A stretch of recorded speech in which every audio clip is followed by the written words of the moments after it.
Buenas noches, soy Federico Galeano Estigarribia, bienvenidos a Líderes. En el programa de esta noche, el líder invitado es el doctor Mario Paz Castain, ex senador nacional, fundador del Partido Encuentro Nacional, expresidente del Partido Encuentro Nacional, posteriormente también fundador del partido Patria Querida, partido del cual es actualmente vicepresidente. Con el doctor Mario Paz Castain vamos a hablar acerca de las elecciones presidenciales para el 2023. ¿Qué tan prematuro es en este momento hablar de posibles alianzas entre los partidos de la oposición?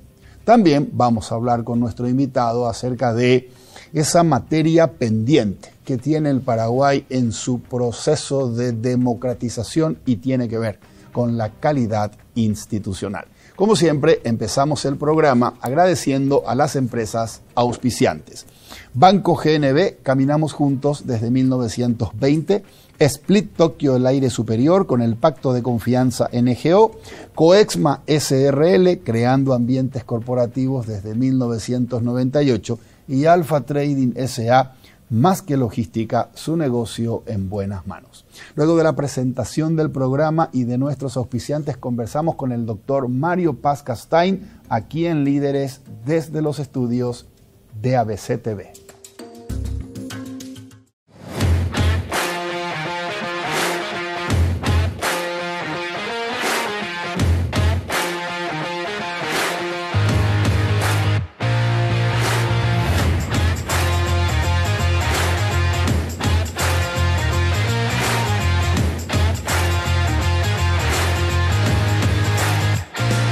Líderes es presentado por Banco GNB, caminamos juntos desde 1920.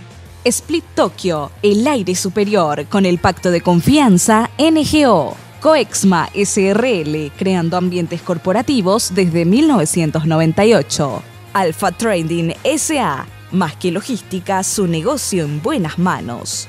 Todo empieza con un paso, o con una simple idea que imagina el futuro, o con un saludo que transmite confianza. Y por eso, hoy iniciamos nuestro camino para convertirnos en el mejor banco del Paraguay, porque somos herederos de una gran historia, con raíces sólidas, que siguen creciendo gracias al compromiso de seguir caminando juntos, paso a paso. Banco GNB, caminamos juntos desde 1920.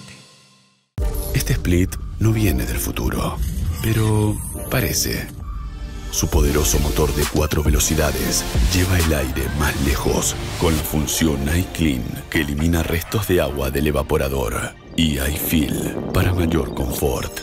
Frío en menos tiempo, aire más limpio. Algunos dirán que este Split tiene aires de superioridad, y tienen razón. Split Tokyo Extends, el aire superior.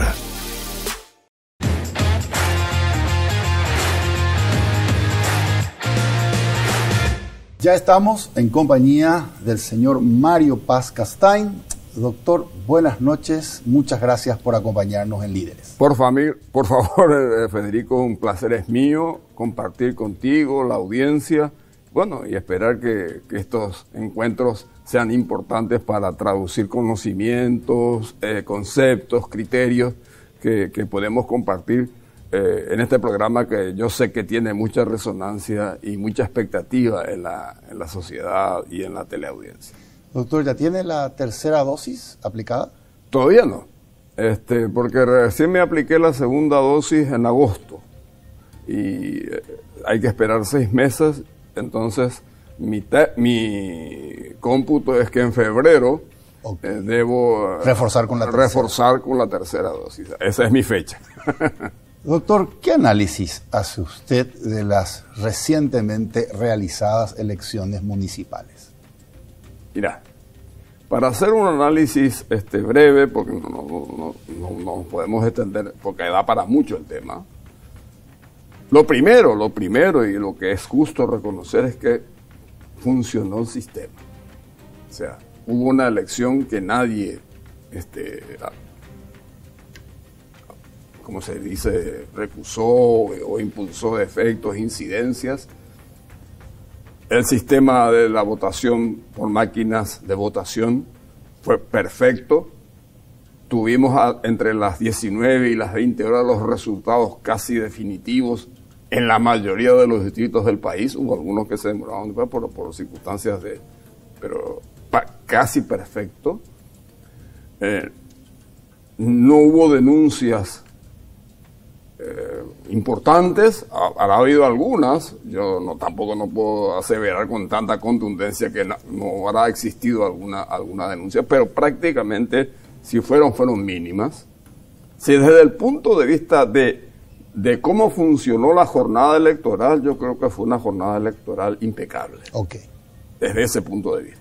Ahora, si miramos desde el análisis de lo político, bueno, ahí hay varias lecturas, ¿no?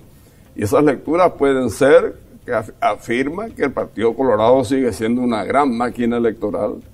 Ganó 163 de los 250 o 60 distritos en disputa. Que el Partido Liberal también descendió en algunas circunscripciones distritales que eran siempre favorables al Partido Liberal. Mantuvo las tradicionales en Central y Cordillera, pero tuvo una disminución importante. El Frente de Guazú perdió la mitad de sus concejalías, según los propios análisis que dicen los expertos y los críticos incluso del propio Frente de Guazú. Y Patria Querida sí tuvo una elección importante en Asunción, creció en el interior de tener 25 a 30 concejalías en el ciclo que vence ahora el 9 de noviembre, pasó a tener casi 50, lo cual hay un avance importante. Se tienen 5 intendencias, 4 en alianzas y una propia, pero encabezadas por líderes de Patria Querida, encabezado por Luis It, que produjo el gran resultado en Encarnación. Acá se triplicó la cantidad de concejales. En Central no nos fue tan bien. En Central hay que reconocer que no tuvimos una elección deficiente, por llamarla así, en términos honorables. Pero no quiere decir que no haya habido trabajo. Lo rescatable ya en el análisis interno de lo que a mí me consta, Patria Querida tiene una suerte de especial renovación en sus liderazgos, sobre todo de gente muy joven, okay, que incluso nos sorprendió a nosotros mismos, que está hoy prácticamente ocupando los espacios que los dirigentes antiguos, porque yo no quiero hablar de tanto eso de la nueva y la vieja política, porque yo mismo me incluyo, porque yo he hablado muchas veces de la nueva forma de hacer política, quizás sí de los estilos, pero la política es una, no es ni vieja ni nueva, es una, es seria, comprometida con el servicio, el bien común, el servicio a la gente, responsable y escrutable por la sociedad. Okay. Esa es la política. Y los políticos que respondan a esos criterios serán los mismos de siempre, sean viejos o nuevos, serán serios, responsables y comprometidos con los objetivos en la medida que respondan a esos criterios. Correcto. Doctor, la política es seria, la política es responsable y comprometida con los intereses nacionales. Exactamente. Sin embargo, 16.000 muertos después, gestión de gobierno para mucha gente no aprobada, con hechos de corrupción en el medio del dolor y de la tragedia de la pandemia, el Partido Colorado gana estas elecciones municipales, como usted dice, la gran máquina electoral del Partido Colorado. ¿Cómo explica eso, doctor? Y bueno, explica en parte eso también, la maquinaria, pero ¿qué es la maquinaria? Y acá hay que hacer una lectura muy puntual y asertiva sobre los temas que hoy están en boga. La gente cree que la política se maneja hoy, en estos días, en las redes. Y es cierto. Los espacios de redes, WhatsApp, Twitter y las otras redes sociales fomentan un trabajo importante de promoción y de avance sobre la cantidad de me gustas y seguidores que uno tiene, y parece que ahí para algunos esa es la revolución, y sí lo es, pero eso no desplaza, ni separa, ni excluye el contacto personal. Hay que el casa por casa, el barrio por barrio, el distrito por distrito, el departamento por departamento. Ese trabajo personal que para quienes practican la política seria es un servicio, de vocación de servicio a favor del bien común de la gente. Para otros es ofrecer una apuesta prebendaria o clientelar, pero es un acercamiento. Okay. Y entonces el Partido Colorado no ha perdido eso. Y gran parte, yo creo, de su éxito electoral, yo no hablo de éxito político, hablo de su éxito electoral, está ahí.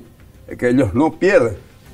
Por los mecanismos que podamos absolutamente ser críticos, pero ellos llegan a la gente. Siguen llegando a la gente con sus prácticas y además refuerzan esos criterios a voz en cuello. Okay.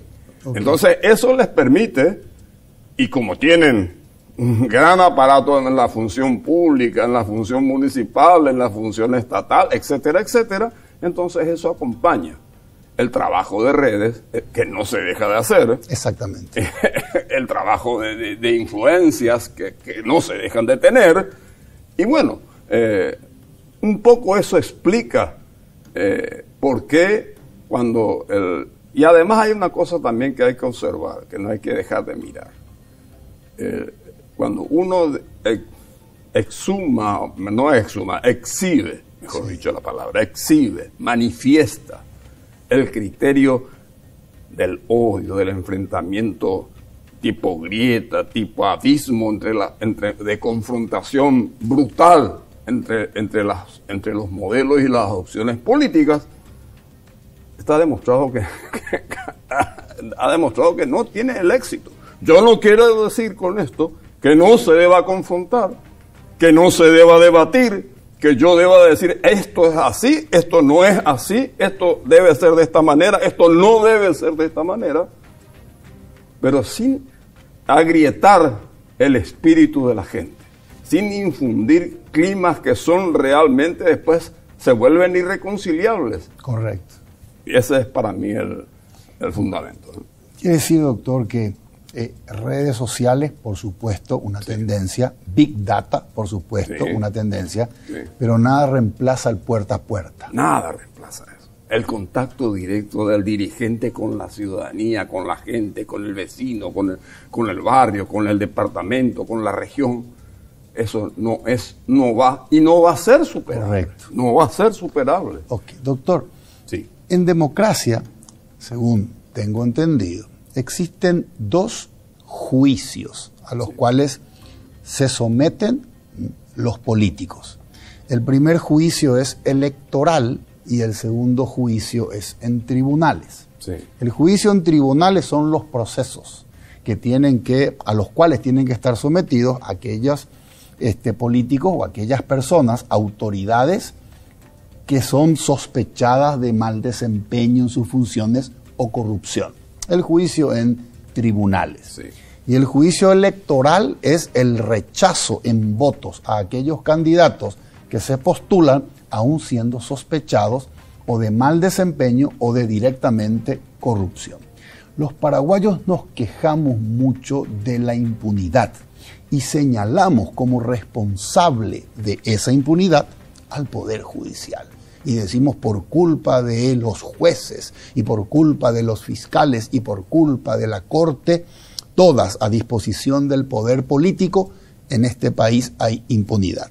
Pero al mismo tiempo, mientras nos quejamos de la impunidad, ese juicio electoral no lo ejercemos porque le damos nuestro voto a personas sospechadas de corrupción o directamente calificadas como significativamente corruptas. ¿Por qué tenemos esa conducta ambivalente, doctor? Y bueno, ahí hay varios factores. Es multifactorial, multicausal, porque no nos podemos atribuir a una sola circunstancia. Pero enumeremos algunos de los efectos de todo esto. Y la gente vota por muchas circunstancias, lo hablamos ya hace minutos nomás. Por necesidades, por la inteligencia del candidato que sabe conquistar el voto del vecino o del electorado, porque sabe que se necesita decir, o porque empatiza mejor que el otro candidato que está enfrente. Porque esas son circunstancias que se dan. El voto es emocional, fundamentalmente. El que no golpea el corazón del elector ya va con unos pasos atrás de aquel que se impone con un discurso y un mensaje y hasta un rostro que produce confianza, simpatía, aunque después en la práctica no sea así. Exacto. Pero esas son las circunstancias subjetivas. Porque el voto, vuelvo a repetir, la decisión electoral tiene un gran componente emocional. Y si no se golpea fuerte acá la fibra, los intestinos y el corazón de la gente, bueno, entonces vamos a tener resultados como los que se dan, lamentablemente. Okay. Y por otro lado, aparte de esta cuestión que hace a la decisión en sí, del momento de la votación, está el tema educativo, está el tema de la formación cívica, aquello que nosotros veíamos unas cuantas décadas atrás. Hoy llegan incluso a la universidad, incluso a los títulos académicos de grado y de posgrado, sin haber tenido un año por lo menos de educación cívica. Y esa situación hace que se confundan los valores, se confundan las categorías. Nosotros no sabemos distinguir categorías de repente. Yo no digo que todo sea así, toda la gente. Por supuesto que hay sectores de la ciudadanía bien preparados y que son capaces de hacer esto que estoy criticando. Pero la mayoría tiene problemas porque el déficit de nuestra educación es tremendo. Y si algún valor hay que rescatar hacia el futuro, es que acá hay que producir lo que se dice comúnmente la revolución educativa, pero no solamente la revolución por el efecto retórico, sino una verdadera transformación que asegure que por lo menos los valores mínimos ciudadanos, las categorías mínimas de conocimiento de cómo funciona un Estado, de cómo se separa gobierno y cómo se constituye el gobierno, y que el gobierno no es solo el poder ejecutivo, sino son los tres poderes del Estado. Bueno, esas son cosas que de repente se le escapa a mucha gente. Y de ahí vienen las confusiones, y de ahí vienen los errores, y de ahí vienen las situaciones que la emoción supera a esa formación que a lo mejor con una mejor con un mejor blindaje cívico vos podés neutralizar ese voto emocional que solamente te golpea y te lleva hacia un sector. Bueno, pero eso es un proceso. Eso no se va a dar de la noche a la mañana y lamentablemente seguimos retrasando los procesos de transformación educativa. Correcto, correcto. Doctor, me gustaría hacer un breve repaso a 3 periodos de la historia política reciente del Paraguay con usted. Sí, ¿cómo no? El primer periodo es el periodo político pre-estronismo, caracterizado por guerra civil de 1947, alta inestabilidad política con presidentes que duraban un año en sus funciones, golpe. El siguiente periodo es el periodo estronismo, que se caracterizó por la dictadura, que duró 35 años. Y el último periodo, que lleva 32 años, es el periodo post-estronista, que podríamos definir con algunas características: procesos de democratización, restablecimiento de las libertades políticas, crecimiento económico, alto déficit en capital humano o déficit social, como usted decía, en términos de educación, en términos de salud, y muy baja o muy mala calidad institucional. Los últimos 32 años. ¿Cuál sería el siguiente periodo? Es una respuesta bastante compleja la que se debe dar a una pregunta de esta naturaleza. Y primero lo primero, como se diría vulgarmente. Si hay un déficit fuerte en nuestra república, es la calidad institucional. Nosotros tenemos instituciones realmente frágiles, muy débiles. Fíjense lo que está ocurriendo ahora mismo con el tema del Consejo de la Magistratura y la selección de un miembro para la Corte Suprema de Justicia. En la primera convocatoria, en 1996, para cubrir cargos de la Corte Suprema a raíz de la nueva Constitución de 1992, se presentaron alrededor, puede que fallen números más, pero alrededor de 170, 180 candidatos a esa primera convocatoria. Hubo una fuerte participación. A esta última, para sustituir, para reemplazar mejor a la fallecida ministra Gladys Vareiro, 18. Ahí te da la pauta clara de que las instituciones han decrecido, se han debilitado y no hay confianza porque si hace 25 años se presentaron 180 y ahora se presenta solo el 10%, te está indicando claramente que la gente descree, no confía en el sistema de selección. Y ese fracaso hay que asumirlo, ya sea corrigiendo el sistema o cuando se plantee alguna vez una reforma constitucional, ver si no hay que cambiar este mecanismo de selección, volver a lo que es tradición en todo el mundo. Porque finalmente esta es una designación política. Y el órgano político por excelencia es el Poder Ejecutivo y el Congreso. Que directamente, como se plantea en los Estados Unidos, el Poder Ejecutivo envía al Congreso, al revés de lo que sucede acá. El que tiene que prestar el acuerdo es el Congreso, no el presidente de la República. La última palabra la tiene acá una persona, que es el presidente de la República. No estoy hablando de personas, estoy hablando de lo que constitucionalmente existe hoy. Cuando a mi criterio, tendría que ser al revés. Tendría que ser la representación popular, que es las cámaras del Congreso, o por lo menos el Senado, si es que se sigue con el sistema del Senado, porque normalmente es así. Porque se cree que no es la Cámara joven, sino la Cámara adulta, la más responsable, aunque tenemos bastantes contradicciones sobre estos puntos. Pero digamos que funciona así en muchas democracias en el mundo. El que presta el acuerdo es el Congreso, a través de la Cámara de Senadores. Y deberíamos quizás volver a eso, o por lo menos corregir esto que se está haciendo hoy, porque si seguimos así, y lo que se viene, que es la sustitución, para mí muy importante, de un miembro del Tribunal Superior de Justicia Electoral, que ahí está el corazón de la República. Ahí se decide realmente cómo van a ser los mandatos constitucionales, cómo se va a dirigir y gobernar este país. Y eso no puede estar monopolizado por un solo sector político, que es lo que se está intentando ahora. Eso tiene que tener una representación tripartita que se da en las dos expresiones tradicionales de la República.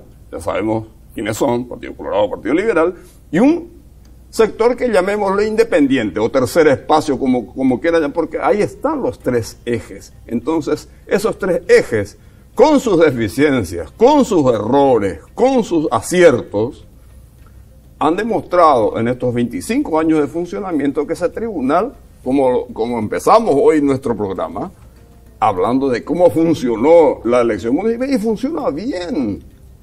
Hay un acierto ahí, por lo menos en la forma. Quizás en otros momentos no ha sido tan eficiente o ha merecido denuncias, pero se corrige, se supera, se avanza. Y eso no se debe perder.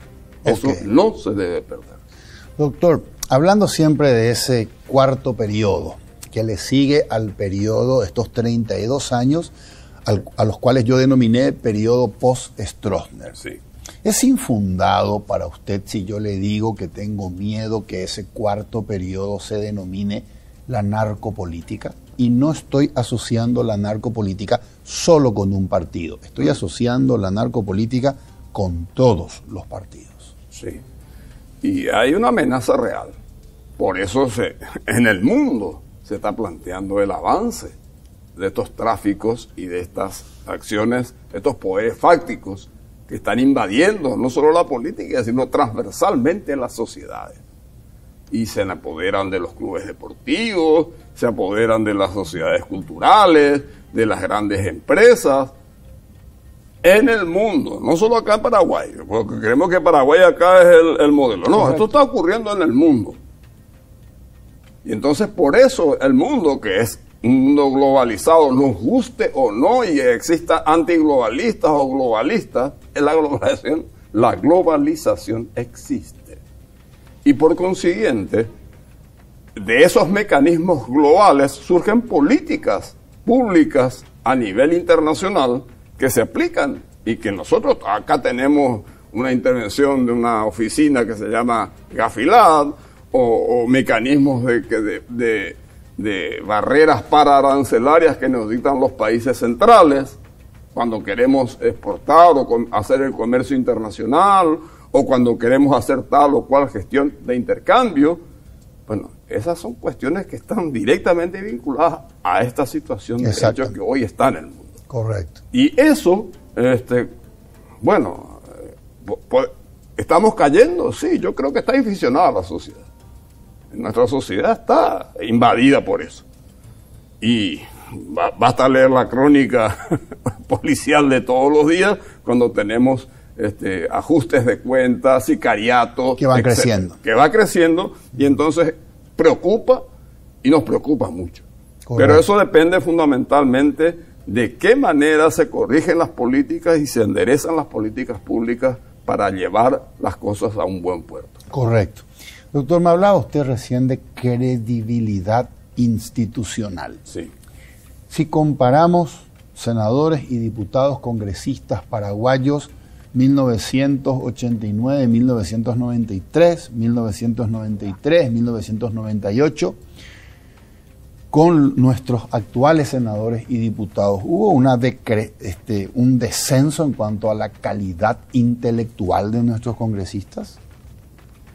Ahí no quiero pecar porque voy a estar en las generales de la ley.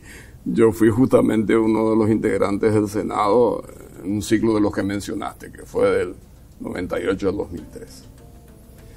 Y sí, probablemente haya habido un descenso. Yo recuerdo la Cámara de Senadores que teníamos en mi tiempo, en mi mandato constitucional, y teníamos ejemplos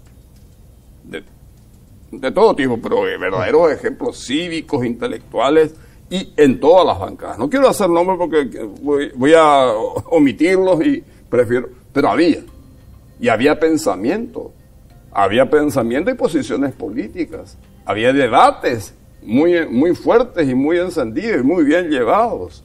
Y eso se ha ido perdiendo, pero también tiene que ver con eso que señalábamos antes. Exacto. Tiene que ver con los procesos de formación cívica, de formación ciudadana, de formación educativa, de cosas que realmente ni el elector ni el elegido realmente funcionan a cabalidad en un sistema educativo que realmente proteja el nivel de decisión de los órganos de gobierno en el país. Proteja en el sentido de que haya gente que realmente, mayoritariamente, tengan un sentido como el de aquellos tiempos. Yo no quiero hablar de que el tiempo pasado fue mejor, no quiero entrar en esos maniqueísmos. Lo pasado fue lo perfecto, hoy es lo imperfecto. No, porque todas cosas en estos momentos en las cámaras del Congreso pueden ser minoría o una minoría importante, pero hay gente rescatable y de gran valor también. Estoy de acuerdo. Y no podemos hacer una estigmatización total, pero el resultado, si lo tomamos en promedio, en grandes estimaciones, y ahí vamos a ver que existen diferencias. Pero yo veo por las diferencias que hemos anotado. Por un lado, la calidad institucional, por otro lado, la deficiencia educativa. Ok. Doctor, ¿cuáles son las chances que usted ve para la oposición en vistas a las presidenciables 2023? Y tiene chances, sigue teniendo chances, y si a uno hace la suma aritmética, que no es en política 2 más 2, 4, en política no es así, no se suma como la realidad científica y matemática, los números te indicarían que existen posibilidades. Y si uno agrega a esto, que este resultado lo ha demostrado así, ha habido una mayoría que ha votado oposición contra una mayoría que votó, contra un porcentaje que votó el partido de gobierno. Pero aún así es disgregado, no está consolidado. Y esa disgregación, esa separación, si no se llega a reunir o a aglutinar en un espacio concertado, que es el camino, que puede no incluir a todos, pero la necesidad de dialogar y hablar con todos es inexcusable, porque el excluido es el principal representante después de la discusión y del debate. Entonces, si uno invita, si uno abre las puertas, si uno abre realmente todas las condiciones, tiene posibilidades de que venga una gran mayoría a compartir contigo ese espacio. O vos te integres al espacio que juntos creamos o que juntos podemos crear. En ese sentido, la oposición tiene una posibilidad muy fuerte. Pero para eso se requiere una dosis amplia de renunciamientos dispuestos a renunciar para tener una coalición, porque hay una verdad inexorable, no solo en el Paraguay, en el mundo. ¿Quiénes gobiernan en el mundo? Y gobiernan las coaliciones, aquí en Europa y donde sea, aún en los sistemas bipartidarios. Dentro de los grandes partidos hay una coalición de sectores porque hay diversas corrientes de pensamiento en los mismos que tienen que concluir y concordar, y a veces no concuerdan, y por eso suceden las derrotas, aún así también en el bipartidismo. Entonces, la necesidad de encontrar ese punto común, esa concertación, puede ser el camino. No quiere decir que eso excluya que haya otra fuente que no esté incluida. Y aún así, y ya tuvimos experiencia en ese sentido acá en el Paraguay, es posible una alternancia. Okay. Y la alternancia es saludable para la democracia. Absolutamente de acuerdo, la alternancia es saludable para la democracia. Usted acaba de decir, en el mundo gobiernan las coaliciones. Sí. Ok, pero hay una diferencia entre formar una coalición para gobernar, claro, y formar una coalición para ganar una elección. ¿Es posible formar una coalición? Acaba de usted decir, tenemos que conversar entre todos. Sí. ¿Es posible formar una coalición entre todos, habiendo antagonismos e incompatibilidades entre, por ejemplo, el Partido Patria Querida y sectores de la izquierda en temas muy importantes, como por ejemplo el respeto de la propiedad privada? Sí, habría que hablar. Yo no excluyo la posibilidad de dialogar, y no nos vamos a poner de acuerdo en esas cosas probablemente. Esos antagonismos existen y son muy fuertes. Pero habrá temas y puntos donde podemos encontrar la coincidencia, donde ejes fundamentales que hacen a la educación, la salud, la seguridad, en fin, quizás con la perspectiva de cada uno, pero con la idea común de encontrar las soluciones más equitativas y más razonables y confiables para la gente. Porque tenemos que pensar no solamente en mi fanatismo y en mi egoísmo de que yo tengo la fórmula salvadora para la República. Yo puedo incluir, por eso es que a mí me gustan las posiciones de centro, no de extrema. Porque trato de incluir de todas las corrientes y de todas las posiciones lo mejor de ellas para construir un camino, para caminar, como diría un viejo profesor que conocí en España, con los pies calzados en los zapatos del otro, recorrer los caminos de la vida. Con los pies calzados en los zapatos del otro, para sentir qué pasa acá, allá, al norte, al sur, al este o al oeste. Si no, es imposible. Entonces, ese camino es el camino que yo veo como una fórmula posible. Y si no nos ponemos de acuerdo, bueno, confrontamos, debatimos, dentro de la propia concertación, debatimos y cada tiene uno su proyecto. Y si el proyecto de tal partido prospera por encima del nuestro, bueno, y tendremos, esas son las reglas del juego. Exacto. Tendremos que acompañar, salvando, y yo no estoy de acuerdo con las listas únicas del Congreso, a pesar de que yo propicié una de ellas, que fue la de 1998, participé por lo menos de esa, pero hoy me doy cuenta que eso casi es imposible. No porque no se pueda renunciar, sino porque existen posibilidades que van a, y yo creo, y si me pongo en la experiencia electoral y analizo los resultados, cuando estuvimos 1-1, porque esa fue una elección 1-1, Alianza Encuentro Nacional, Partido Liberal, Partido Colorado. El Partido Colorado tuvo 54% y la Alianza tuvo 42-43. Fue la mayor victoria del partido de gobierno. 1998. 1998. Entonces, esa experiencia te hace tener... Yo respeto un poco las experiencias. Entonces, hay que abrir el abanico. En ese sentido de la participación en el Congreso. No en el gobierno y en la posibilidad de gobernar juntos. Pero ahí hay que hacer una convergencia realmente seria, como decíamos al principio, responsable, comprometida con el proyecto. Porque acá no se trata de ganar una elección, se trata de que un proyecto político realmente infunda confianza en la gente y que haga que ese proyecto pueda ser, no digo exitoso, porque todos tienen sus tropiezos, sus dificultades, pero por lo menos con una mayor posibilidad de acierto que de error. Exactamente. Doctor, algunas personas dicen que la mejor campaña política para que el Partido Colorado continúe en el poder en el año 2023 es Efraín Alegre, candidato del Partido Liberal. Que esa es la mejor campaña para el Partido Colorado. ¿Qué opina usted al respecto? Bueno, acabo de mencionar que si el Partido Liberal corre solo, no sé con qué candidato. Me señalaste que puede ser Alegre. Alegre hoy está en un juego interno muy difícil. Yo no sé si va a ganar o triunfar él solo en la interna liberal. Pero estamos hablando de una concertación. Estamos hablando de candidatos que puede tranquilamente, porque tiene derecho a ello. El señor Efraín Alegre puede ser candidato con su proyecto político y va a confrontar quizás con otros candidatos liberales y con los candidatos de otros partidos, a 4, a 5, a 6, con un padrón abierto acotado,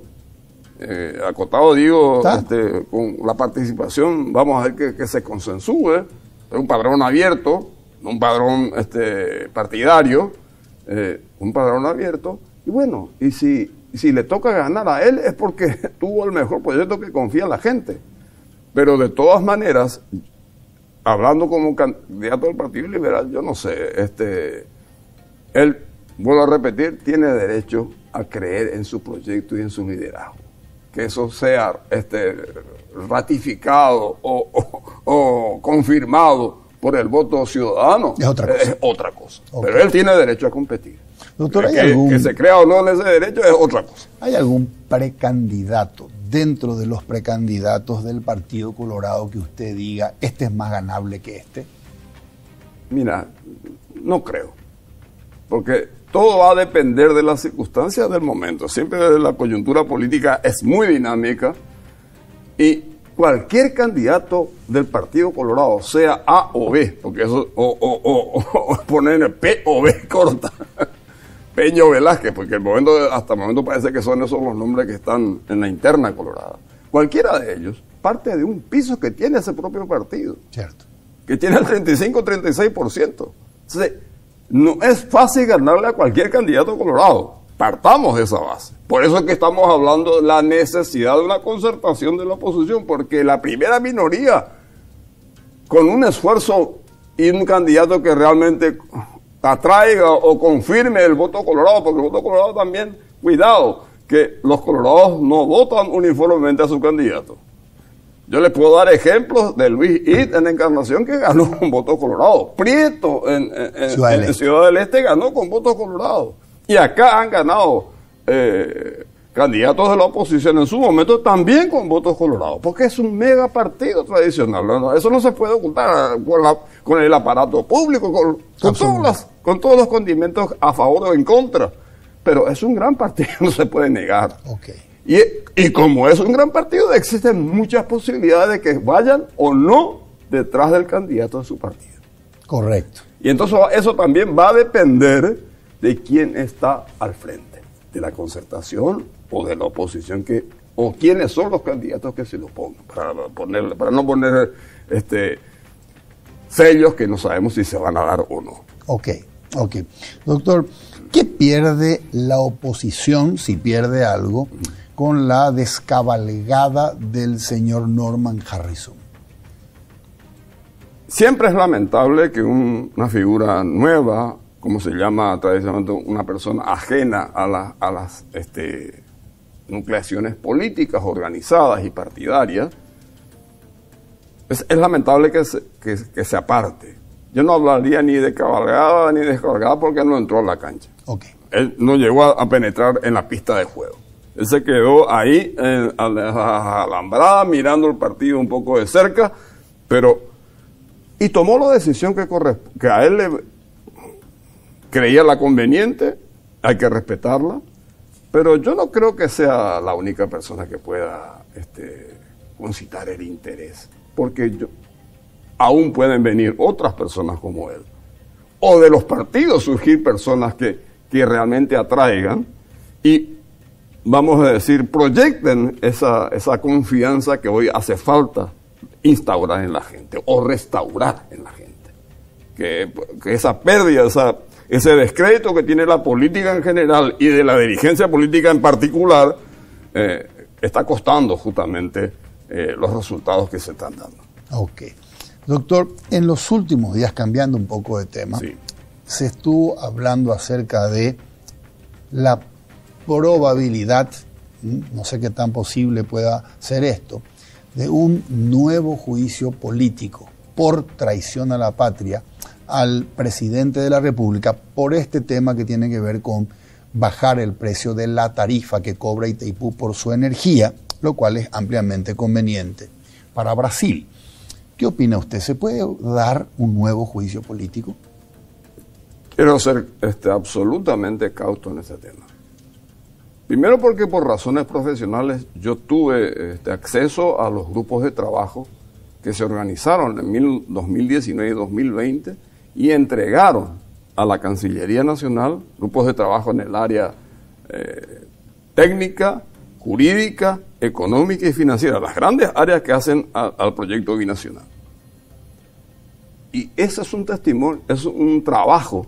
Cuando dice acá no se hizo nada, no, se escribieron más de 1000 páginas que se entregaron a la Cancillería. Algunos, no creo que todos, pero muchas de esas páginas se subieron ya a la web de la Cancillería. La gente no ve la página web. Claro.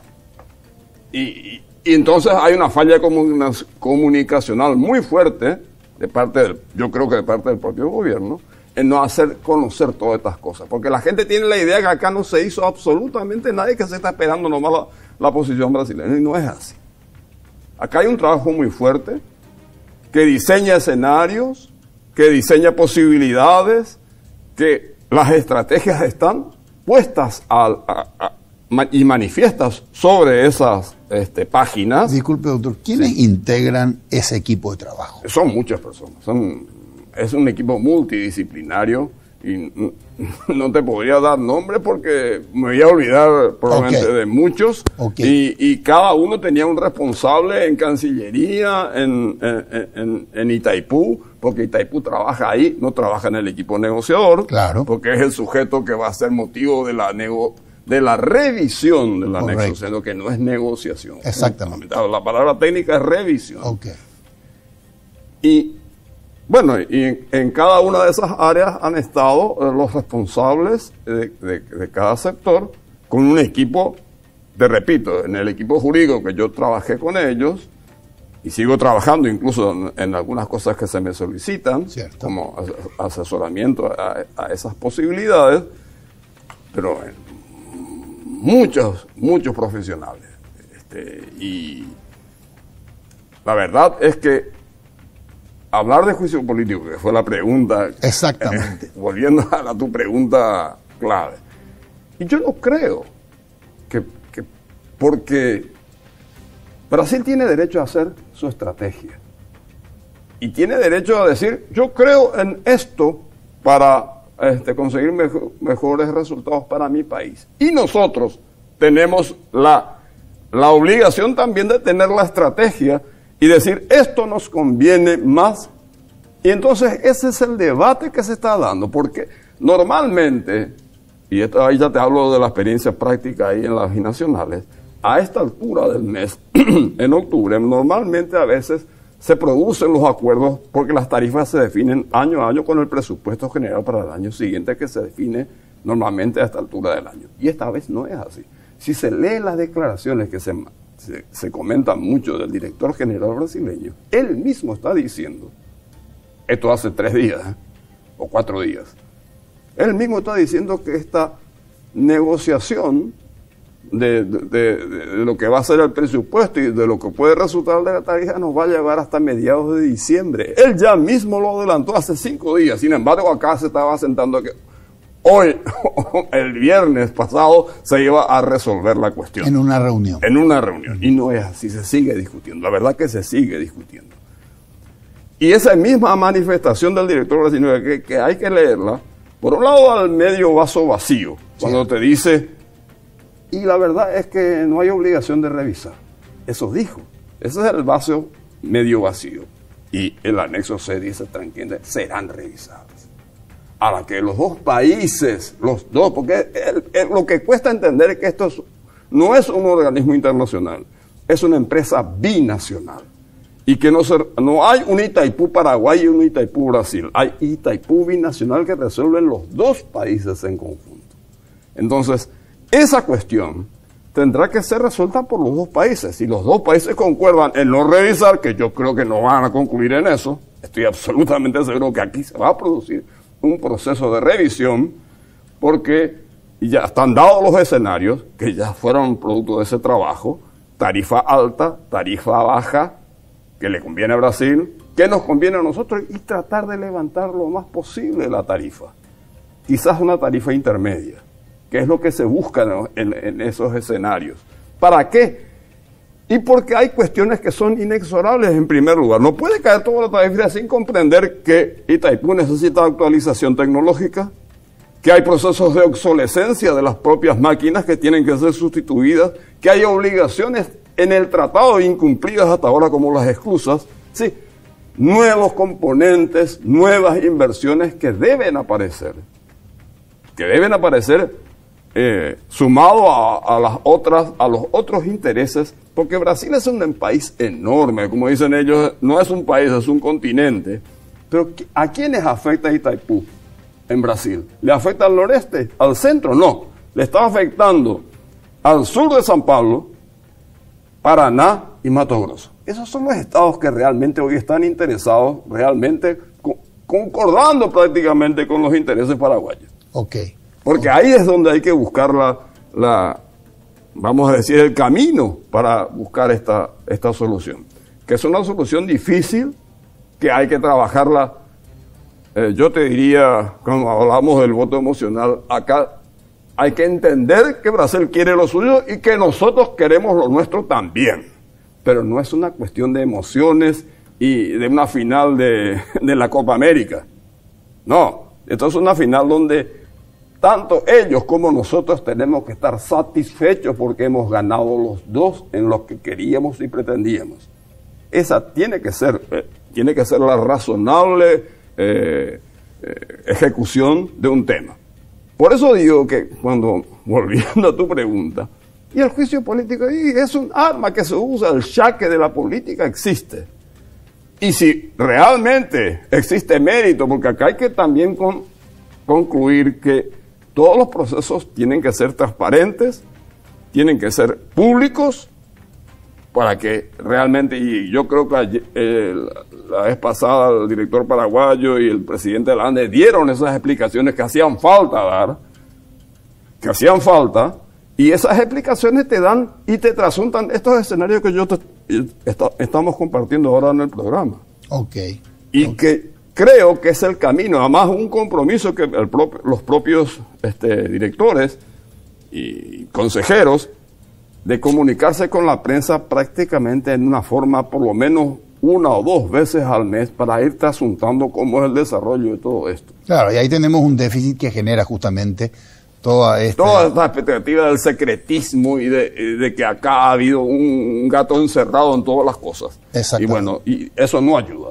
Doctor, yo tengo que hacer una pausa y le voy a dejar una pregunta sobre el tema y usted me la responde luego de la pausa. Perfecto. Esto tiene que ver, doctor, con lo siguiente. En el año 2023 se debe revisar el anexo C que trata sobre la tarifa a partir de los costos de la represa. Pero ya se van descargando los costos porque ya va descargándose la deuda de la represa a partir de los pagos que van eliminando esa deuda.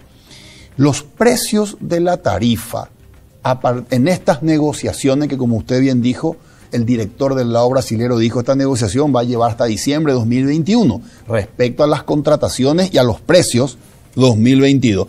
Esos precios ya pueden tocarse en estas reuniones previas a la revisión 2023, generando un precedente, o no se pueden tocar los precios porque eso hay que esperar la revisión 2023. Respóndame eso luego de la pausa. Vamos a hacer una pausa. Antes, permítanme recordarles que los muebles que utilizamos en Líderes son de Coexma SRL. Hacemos una pausa y regresamos para cerrar el programa con el doctor Mario Paz Castañ. Todo empieza con un paso, o con una simple idea que imagina el futuro, o con un saludo que transmite confianza. Y por eso, hoy iniciamos nuestro camino para convertirnos en el mejor banco del Paraguay, porque somos herederos de una gran historia, con raíces sólidas, que siguen creciendo gracias al compromiso de seguir caminando juntos, paso a paso. Banco GNB. Caminamos juntos desde 1920. Este split no viene del futuro, pero parece. Su poderoso motor de 4 velocidades lleva el aire más lejos con la función iClean que elimina restos de agua del evaporador y iFeel para mayor confort. Frío en menos tiempo, aire más limpio. Algunos dirán que este split tiene aires de superioridad y tienen razón. Split Tokyo Extends, el aire superior.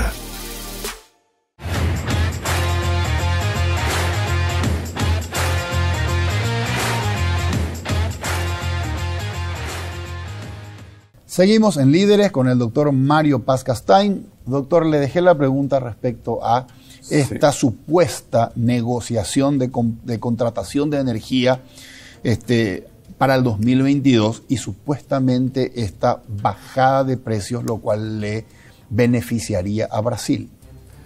Te voy a dar una opinión personal, no tiene nada que ver con lo que probablemente sea lo técnico o lo jurídico o lo económico y financiero recomendable o que estén vislumbrando hoy los equipos que están gubernamentalmente llevando a cabo esto, o en los órganos internos de la Itaipú también.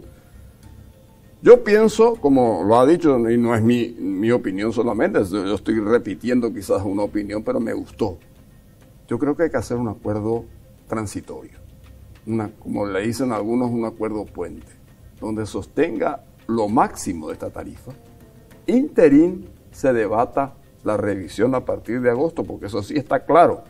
Este gobierno no va a revisar el anexo C, va a ser el gobierno que se elija en 2023. Que asuma en agosto justamente del 2023. A ese gobierno le va a tocar revisar. Este ya no. Pero este ya tiene todos los escenarios y tiene todas las posibilidades. Y tiene, en mi modo de ver, la posibilidad de hacer un acuerdo transitorio, provisorio, como llamémosle, acuerdo puente, como lo dicen algunos, para sostener lo más alto posible la tarifa, de tal suerte que haya un margen en un debate que no va a ser definitorio de la noche a la mañana, porque la discusión entre los países, las altas partes contratantes, los equipos de gobierno de ambos países, pero además la decisión que, supongamos en un pensamiento muy rápido, en 6 u 8 meses, en el mejor de los casos, llegan a una conclusión, eso tiene que ir a los congresos de los dos países, porque es una decisión que afecta a la marcha y que puede incluir alguna revisión incluso del propio tratado. Ok. Porque puede incluir, si queremos, por ejemplo, todo el tema de la forma que hoy está negada en el artículo 13, y yo creo que Brasil está dispuesto a eso, para vender a libre mercado y todo eso, hay que revisar o renegociar o abrir esos impedimentos que existen en el artículo 13 del tratado. Correcto. Bueno, pero entonces, concreto, para hoy y para el 2022 hasta el 2023, un acuerdo transitorio que sostenga la tarifa lo más alta posible. En el sentido de que haya un margen, no va a ser fácil esto porque ya sabemos cuál es la pretensión del vecino, del socio, ya sabemos qué es lo que pretende, y vamos a tener que ceder algo en ese porcentaje, no mucho, pero podemos hacer un acuerdo para que haya un margen fuerte para negociar en el 2023, en la revisión u renegociación del tratado. Revisión del anexo C o, en su caso, la propia renegociación del tratado. Que eso puede concluir el tema de la revisión del anexo C, definir eso. Correcto. Doctor, muchas gracias. Ha sido un placer y un gustazo conversar con usted en Líderes. Por favor, Federico, para mí el placer es mutuo y incluso yo creo que he tenido la oportunidad de tener una de las entrevistas más importantes de las tantas que hemos recorrido en diversos medios. Esta ha sido una de esas mejores entrevistas. Muchas gracias, doctor, muy amable. Soy Federico Galeano Estigarribia. Esto fue Líderes. Buenas noches. Líderes fue presentado por Banco GNB. Caminamos juntos desde 1920. Split Tokyo, el aire superior con el pacto de confianza NGO. Coexma SRL, creando ambientes corporativos desde 1998. Alpha Trading SA, más que logística, su negocio en buenas manos.